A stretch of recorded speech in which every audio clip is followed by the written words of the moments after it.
Most of us grow up believing that love is about being easy to love. If you're kind enough, patient enough, agreeable enough, everything should work out, right? But here's the truth no one really talks about. The strongest relationships aren't built on how much you give. They're built on how honest you're willing to be. And that kind of honesty, it's uncomfortable. It asks us to be vulnerable, even when every part of us wants to armor up. But the relationships that matter most, whether it's a partner, a friend, or family, are the ones where we have the courage to show up fully, messy parts and all. And there are a few truths about connection that, if I'm being honest, I wish someone had told me a lot sooner. First, clarity is kindness. Most of us avoid hard conversations because we don't want to hurt people's feelings. We sugarcoat, we tiptoe, or worse, we say nothing at all and hope people can read our minds. But here's the thing, unspoken expectations are premeditated resentment. When you aren't clear about what you need, how you feel, or what you expect, you create a breeding ground for disappointment, and I get it. Being clear is hard. It's vulnerable. It means saying, this matters to me, or I need this from you, and risking that the other person won't meet you there. But the alternative is even harder, because when we stay quiet, we don't avoid conflict, we just delay it. And in the meantime, we sit in our own frustration, quietly keeping score. I remember talking to someone who told me I shouldn't have to tell them what I need. They should just know. And look, I understand where that comes from. We want the people we love to be so tuned into us that they can read our minds. But here's the truth. No one can meet a need you refuse to name. And the people who love us, they're usually trying. But if you're waiting for someone to guess what you need, you'll spend a lot of time feeling unseen. In fact, research shows that the most connected relationships have one thing in common: clear, honest communication, not passive-aggressive hints, not silent assumptions, just clarity. And I know there's a part of us that thinks being clear is harsh, but it's not. Clarity is one of the kindest things you can offer another person. It says, I respect you enough to be honest with you, and I trust you enough to tell you the truth. But here's where it gets tricky. We avoid clarity because we don't want to be too much. We tell ourselves, if I ask for what I need, I'm being difficult. Or if I'm honest, they might leave. So instead, we swallow our words. We pretend we're fine. And every time we do that, we trade authenticity for approval. But the cost of that trade, it's high. Because when you silence yourself long enough, you eventually start to feel invisible in your own relationships. I learned this the hard way. I spent years convincing myself that being easygoing was the key to being loved. I would bend myself into whatever shape the relationship needed, smiling when I wanted to speak up, nodding when I disagreed, because I thought being agreeable was the price of connection. But the truth is, you can't build a meaningful relationship on a foundation of silence. You can't be fully loved if you're not fully known. And here's what I know now. When we choose clarity, we set people up to succeed with us. We give them the information they need to love us well. And that doesn't mean you'll always get what you want. Sometimes you'll be met with misunderstanding. Sometimes people won't be able to give you what you're asking for. But I would rather know the truth and grieve it than sit in the uncertainty of wondering, do they even care? So what does this look like in real life? It looks like saying, hey, I need more support right now, instead of hoping someone will notice your struggle. It looks like when you said that, it hurt, instead of pretending you're fine. And sometimes it sounds like, I care about you, but I can't keep doing this, instead of staying quiet and building quiet resentment. And if you're thinking, well, I'm not good at this, you're not alone. Most of us weren't taught how to have hard conversations. But like anything else, it's a practice. It's about being willing to fumble your way through the discomfort, because the alternative, disconnection, hurts a lot more. The next time you find yourself hesitating to speak up, ask yourself this: am I staying quiet to keep the peace, or am I choosing silence because it's easier than being honest? If it's the latter, take a breath and say the thing. Your relationships and your sense of self are too important to settle for anything less. Second, love without boundaries isn't love, it's control. It sounds romantic, doesn't it? That idea of giving everything for someone you love. We're told from an early age that love means sacrifice. That if you care enough, you'll bend, stretch, and give without limits. And sure, love requires generosity. It asks us to show up, to offer kindness, to make room for someone else's needs. But there's a fine line between generosity and self-abandonment. And when love comes without boundaries, it stops being love. It becomes something else entirely, something that feels heavy, exhausting, and over time, unsustainable. Here's the truth most of us don't want to face. When you love someone without boundaries, you're not really giving them your heart. You're giving them control over it. And I'm not talking about the kind of control that's obvious or manipulative. I mean the subtle ways we start handing over pieces of ourselves to avoid conflict or rejection.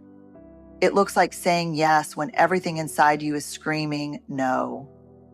It looks like tolerating behavior that chips away at your dignity because you're afraid to lose the relationship. And let's be honest, sometimes it feels easier to blur those lines, especially when you love someone deeply. There's this quiet fear that if you set a boundary, if you draw a clear line, they might walk away. So we tell ourselves that being flexible is the price we pay for love. But here's the reality. Any relationship that requires you to disappear to keep it intact isn't love. It's fear in disguise. I've been there. I know what it's like to twist yourself into a version of who you think someone wants you to be. To quiet your needs because you don't want to rock the boat, and for a while it works, or at least it looks like it does. But underneath that, something else is happening. Resentment starts to build. You feel unseen, unheard, and eventually unrecognizable to yourself. Because every time you abandon yourself to keep the peace, you lose a little more of who you are. Boundaries aren't about shutting people out. They're about making room for honest, healthy connection. They're how we protect what matters most: our integrity, our emotional well-being, our self-respect. And here's the thing, people who love you, really love you, won't leave because you set a boundary. The ones who do, they were benefiting from your lack of them. One of the biggest myths about boundaries is that they're selfish, but the opposite is true. Boundaries allow you to love people better because they keep you from loving them with resentment, simmering under the surface. Without them, we give out of obligation instead of joy. And nobody wants to be on the receiving end of that kind of love. It doesn't feel real. It feels like guilt wrapped in affection. So, what does it look like to practice boundaries in your relationship? It starts with understanding that boundaries are not a punishment. They're a way of being honest. It sounds like saying, I love you, but I can't keep having this same conversation without change. It sounds like I care about you, but I need space right now. It's recognizing that you can hold compassion for someone and still hold limits around what you will and won't tolerate. And it's not just about the words, it's about the follow-through. A boundary without consequences is just a suggestion. If you tell someone how you want to be treated, but nothing changes when they cross the line, you're not setting a boundary, you're making an empty request. And I know that's hard. I know it's terrifying to say, this is where I draw the line, especially when you care deeply. But the truth is, you can't change what you're unwilling to confront. If you're sitting here thinking, I've let too much slide, or I don't even know where to start, you're not alone. Most of us were never taught how to set healthy boundaries. But it's never too late to begin. Start small. Choose one place where you feel overextended or unseen and ask yourself, what do I need here?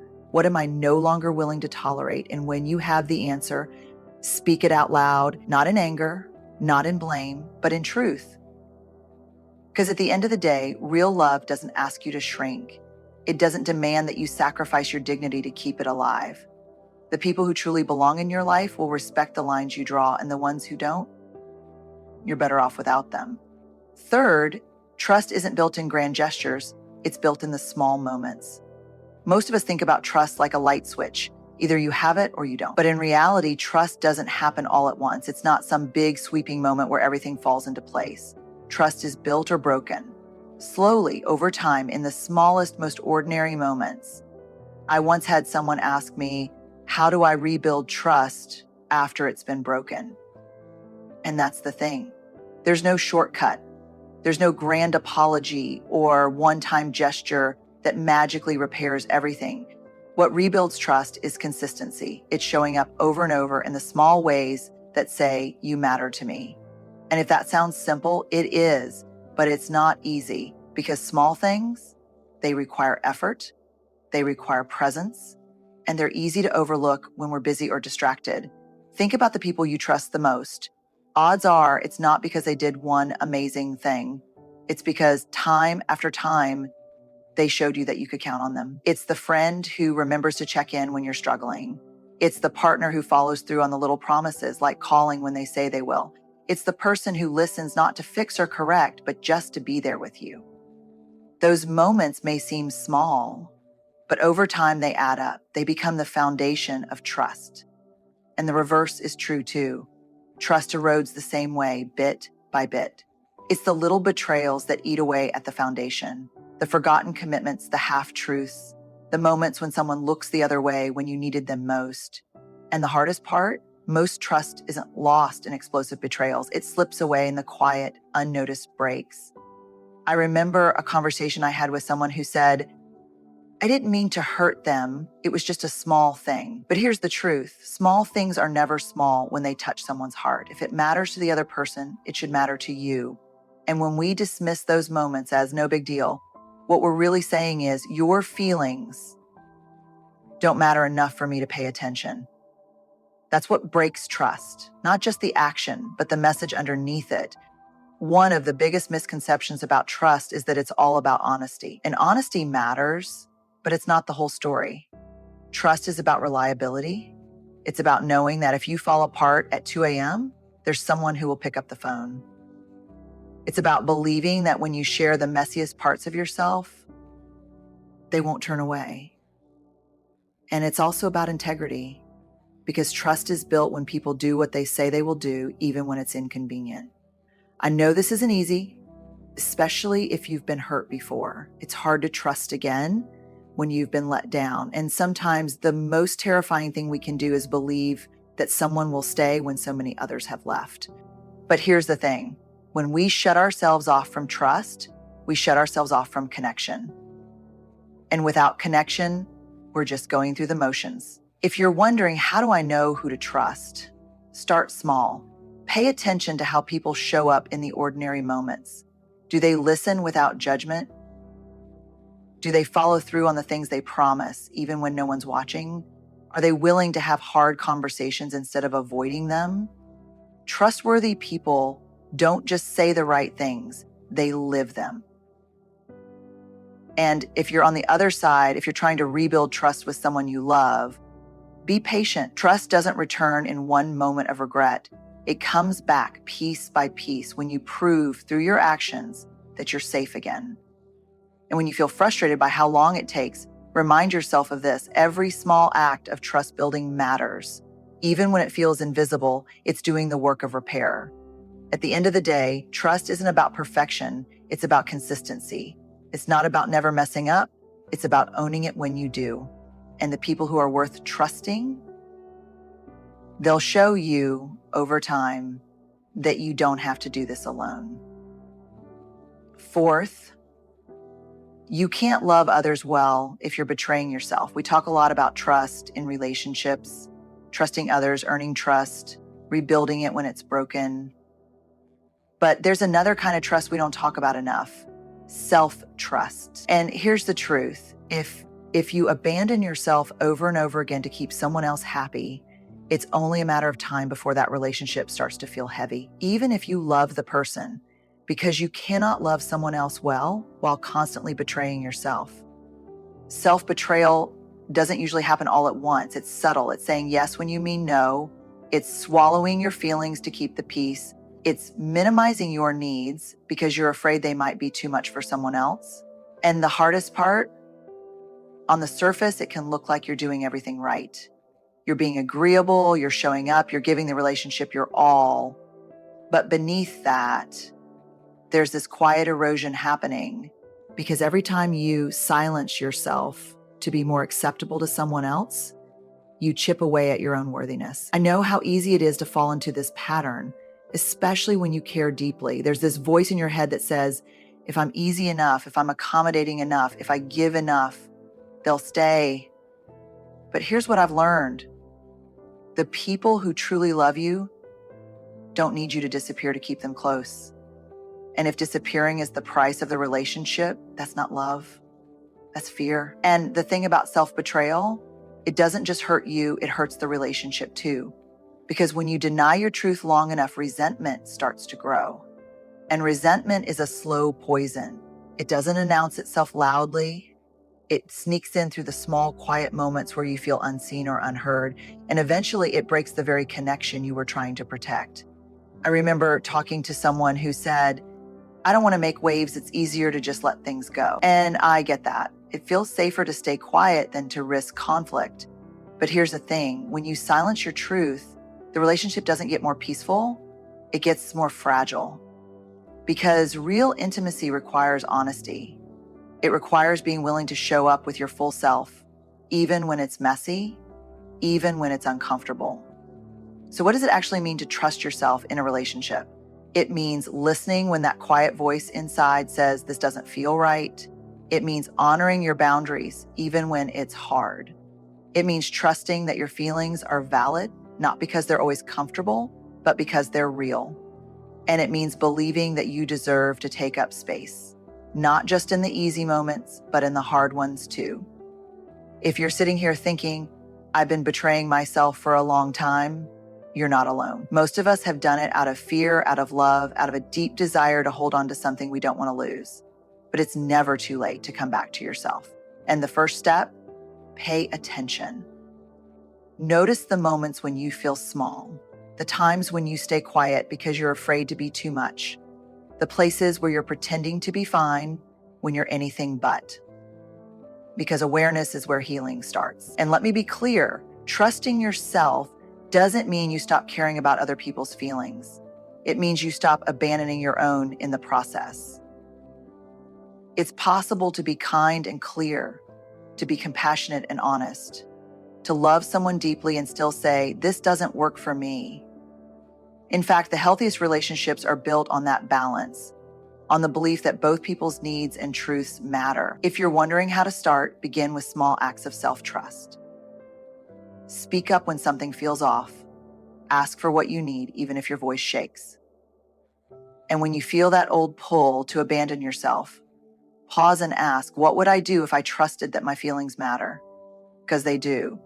And here's the most important thing. When you stop betraying yourself, you teach the people around you how to love you better. At the end of the day, you are the only person who will be with you for every moment of your life. You owe it to yourself to be honest, to be kind, to stay, because the strongest relationships aren't built by disappearing. They're built by showing up fully and unapologetically as yourself. Fifth, real love is a daily choice, not a one-time feeling. There's this idea we've been sold about love that if it's right, it should be easy, that if you find the right person, everything will just click into place without effort. And I understand why we want to believe that. It's comforting to think that love is something that just happens, like fate or magic or some cosmic force pulling two people together. But here's the truth that no one tells you. Love isn't something you fall into and stay in effortlessly. It's something you choose every day, especially when it's hard. And that's not very romantic, is it? The idea that love is work. We want love to feel like a fairy tale, something that sweeps us off our feet and never lets us down. But the reality is, real love isn't found in the big cinematic moments. It's built in the quiet, unglamorous, everyday decisions we make. It's waking up and choosing kindness when you're tired. It's staying in the hard conversation when it would be easier to shut down. It's choosing to see the best in someone on the days when they're not at their best. I've had conversations with people who say, I'm just not in love anymore. And I always want to ask, when did you stop choosing it? Because that feeling, being in love, isn't something that stays alive on its own. It needs attention, it needs care. And it's easy to forget that when life gets busy. When you've been together for a while, it's tempting to move into autopilot, to assume that love will take care of itself. But it doesn't. Love atrophies when we stop choosing it. One of the most important things I've learned is that the moments when love feels the hardest are the moments when the choice matters most. It's easy to love someone when they're making you feel good, when everything's light and fun, but real love shows up when things get messy. When you're frustrated, when the shine has worn off and all that's left is two imperfect people trying to figure it out. And in those moments, love isn't a feeling, it's a decision. I think a lot of us walk away from relationships not because the love is gone, but because we stop nurturing it. We think the spark has died when really we just stop tending the fire. And the truth is, no one stays in love effortlessly, not in the way movies tell us. What keeps love alive isn't some magical chemistry, it's intention. It's choosing day after day to show up and keep your heart open. And here's the hard part. Sometimes choosing love means choosing discomfort. It means having the hard conversations instead of sweeping things under the rug. It means being honest when it would be easier to shut down. And that's not always fun. But the relationships that last, they aren't built on perfect compatibility. They're built on two people who are willing to keep showing up even when it's messy and inconvenient. And I'm not talking about staying in something unhealthy or tolerating disrespect.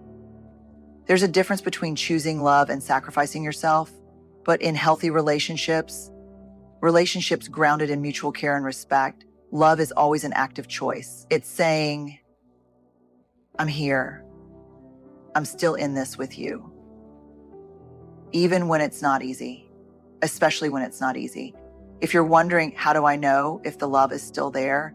Ask yourself this, are you still choosing it? Are you still willing to be vulnerable, to be present, to invest your time and energy?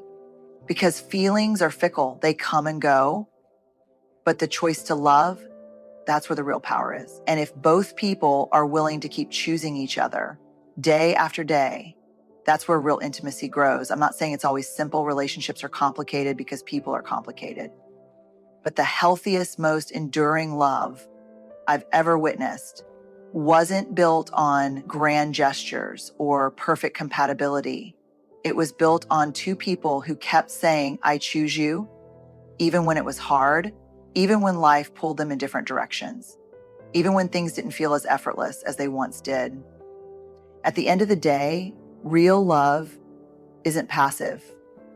It doesn't just happen to us. It's something we create through the small, daily decisions we make. And when we're willing to keep choosing love, to keep showing up, that's when the magic happens. Not because it's perfect, but because it's real. And real love, the kind that lasts, it's worth choosing again and again. At the heart of it all, relationships aren't about finding the perfect person or avoiding every bump in the road. They're about how we show up. They're about the small, everyday choices we make to be honest, to be kind, to be brave enough to stay open, even when it's hard. And the truth is, love, real, lasting love, requires us to bring our whole selves to the table. It asks us to trust in the little moments, to speak our truth without abandoning ourselves, and to keep choosing each other when the shine wears off. And if there's one thing I want you to remember, it's this. You are worthy of love that is honest, that is consistent, and that allows you to be fully seen. But that kind of love doesn't just happen.